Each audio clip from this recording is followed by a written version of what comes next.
Cindy, I'm really glad that you're willing to sit with us today and tell us about your really recent experience with your brother's death.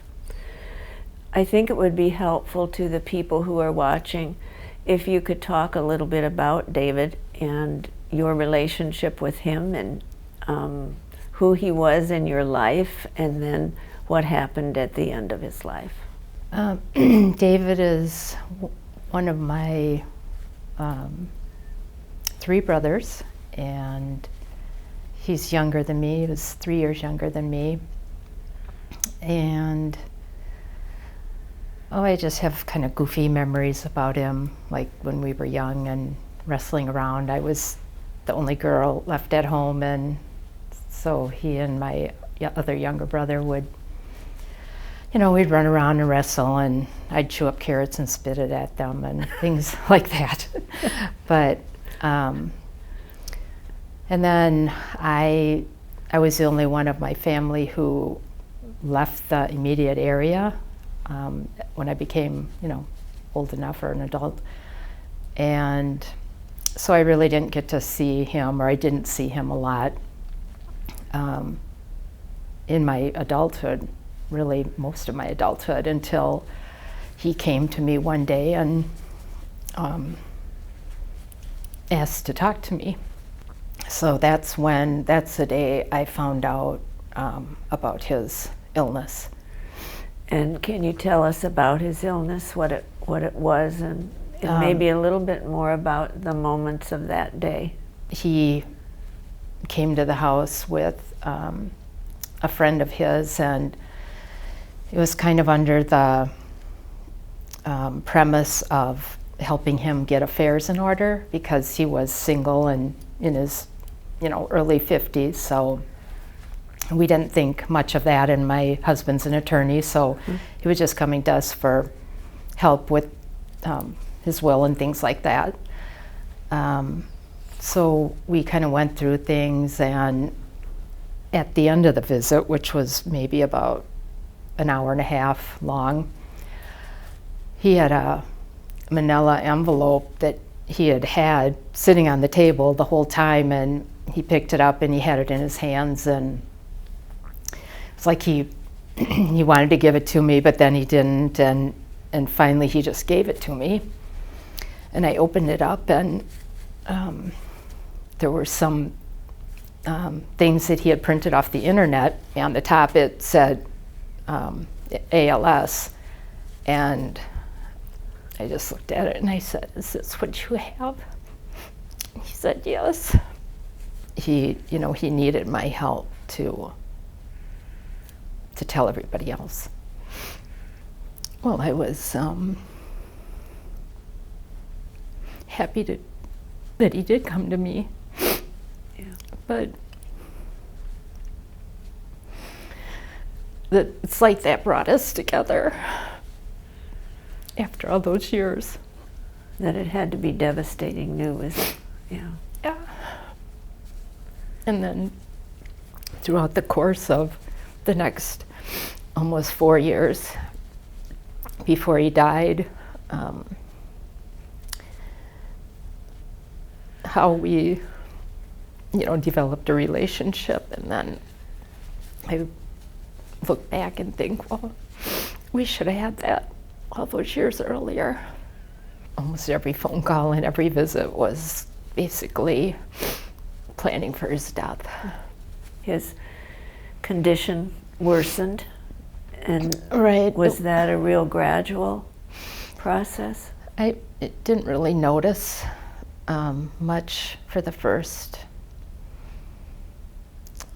I would say even 2.5 years. I mean, he just kept doing what he always did, and he didn't let it bring him down. He didn't complain. He just carried on, and it wasn't until, actually it was New Year's Eve.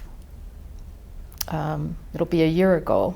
It was New Year's Eve of this year that he visited, and I was standing at the kitchen messing around or whatever, and I looked out the kitchen window, and he came walking through the gate, and he had a cane.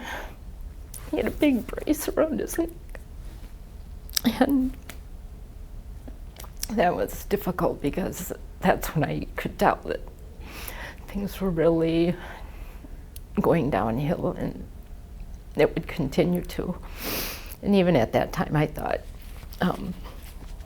he might only have, another 3-4 months or something like that. But so every time I'd see him, I could tell, he was more winded and having more trouble walking and using his arms, and so I could just see that he was gradually deteriorating. Yeah. I mean, he was still, with ALS, I think what's most common is people lose the use of their arms and legs, and he was still able to walk the day that he died, and Wow. his main problem was more the breathing and swallowing, which it's very scary. It is. So that's what I think of when I think of suffering, is not being able to breathe. And he was afraid too. He called me and say, I feel like, there are times I can't breathe. We got hospice set up, and the one thing that he asked was that he not have to suffer at the end, be made comfortable. So it was 2 weeks later, and I think it was that Monday, 2 weeks later on a Saturday, my husband and I went to visit him, and it was a Monday that week that he said he was feeling better, but we knew that the problem he had just been hospitalized for was more than likely to reoccur. And I didn't talk to him.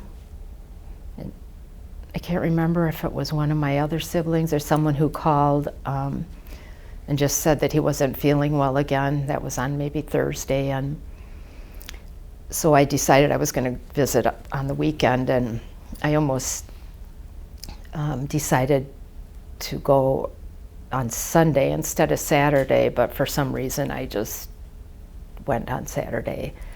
And when we got there, he was sitting up and talking at his house, and he, with little assistance, he was able to get up and use his walker to go to the bathroom, and he was bound and determined he was going to do for himself all he could until he couldn't anymore. And I got in the house, I sat down beside him, and he said, well, I thought this hospice was supposed to keep me comfortable. And I said, well, it is. And he said, well, I'm not very comfortable. And it hadn't been that long since he had been under the hospice, and they were still, I think, trying to figure out his dosages for medications and all of that. And a couple of my siblings had been there earlier in the day, and they said after he died that he just seemed to know that was going to be his last day, by comments he had made, and I didn't know that at the time, but I said, I know you want to stay here, but we can go to the hospital. If they can make you more comfortable there, we should go there, and that's all right. And he said, yeah, I think we probably should. So I walked into the exam. A couple of us went into the exam room with him, and by that time he was just saying, well, I hope they do something quick because I can barely breathe. And since he had just been in there a couple weeks prior, and he said it was the same care team, it was the same physician and tech or nurse or whatever, and they came in getting him situated. And to me it was just so much of a crisis situation, and they were just seemed to me like they were just taking their time, like, oh, how are you feeling, David? And, you know, and he's just struggling. And it just seemed to take forever before they, I don't know if it was morphine, but something to relieve the pain, but it was more the breathing that was my concern and his. And I think he knew he was, you know, this was it. He was dying, and he just looked so uncomfortable. He wouldn't lay down on the bed, but he just had to sit up, and he kept like moving forward and moving side to side, and he couldn't really talk. And so finally I just went out to the physician and I said, you know, this is the one thing he asked, to be comfortable, one thing he asked, and so you've got to do something. And I don't know if they were worried about over-medicating him or what, but it was terrible. And the ER physician did call his primary care, and the hospital's just in a little small town. His primary care provider was there within 10 minutes, and he came in and he said, well, we're going to get you up in a room, and then he said to me, you know, whatever, however much drugs you think he needs, you just tell the nurses and they will give it to him. But by the time we got him up there, he was like, there was no time left to talk to him anymore. He was pretty much, I'd just say, out of it, you know, like he couldn't communicate. Yeah. He was that far into dying, and even up in the room, he was still, his breathing was just bad, and the nurses, and they were fiddling around with the end rail at the end of the bed, and just like to me it just felt like it was taking them forever to make him more comfortable. Yes. And I know they have to, you know, follow certain rules and all of that, but At that point in time, you only had one thing on your mind, and no one was listening. and that was for him to be more comfortable. Yes. The one thing he wanted. Yes. So I knew then that I wasn't going to be able to talk to him anymore. And when we were in the exam, still back in the exam room, I went up behind him and just put my hands on his shoulders, and I don't know if that did anything.